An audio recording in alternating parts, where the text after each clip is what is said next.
Item ಯಾವುದೇ ಇರಲಿ try ಮಾಡಿ ಆಚಿ ಚಿಕನ್ ಮಸಾಲಾ.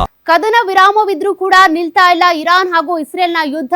ಲೆಬನಾನ್ ಮೇಲೆ ಇಸ್ರೇಲ್ ಈಗ ಮಿಸೈಲ್ಗಳ ಸುರಿಮಳೆಯನ್ನೇ ಸುರಿಸ್ತಾ ಇದೆ. ಕದನ ವಿರಾಮ ಅಂತ ಘೋಷಣೆ ಆಗಿದೆ, ಸೀಸ್ ಫೈರ್.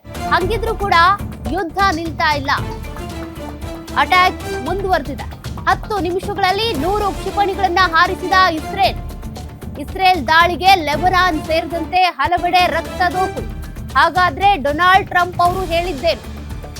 ಇದು ಯುದ್ಧ ವಿರಾಮ ಅಲ್ವಾ? ಯಾಕೆ ಈ ಟೈಮ್ನಲ್ಲೂ ಕೂಡ ಅಟ್ಯಾಕ್ ಮಾಡ್ತಿದೆ ಇಸ್ರೇಲ್?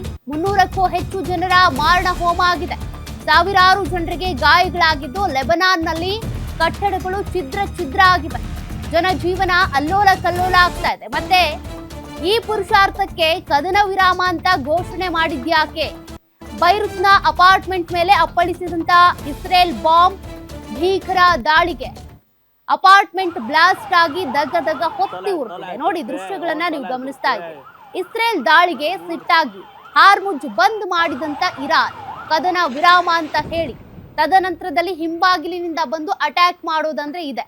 ಹೀಗಾಗಿನೇ ಈಗ ಇರಾನ್ಗೂ ಸಿಟ್ಟು ಬಂದಿದೆ. ಹಾರ್ಮುಜ್ ಜಲಸಂಧಿಯನ್ನ, ಆ ಮಾರ್ಗವನ್ನ ಬಂದ್ ಮಾಡಿದೆ ಇರಾನ್.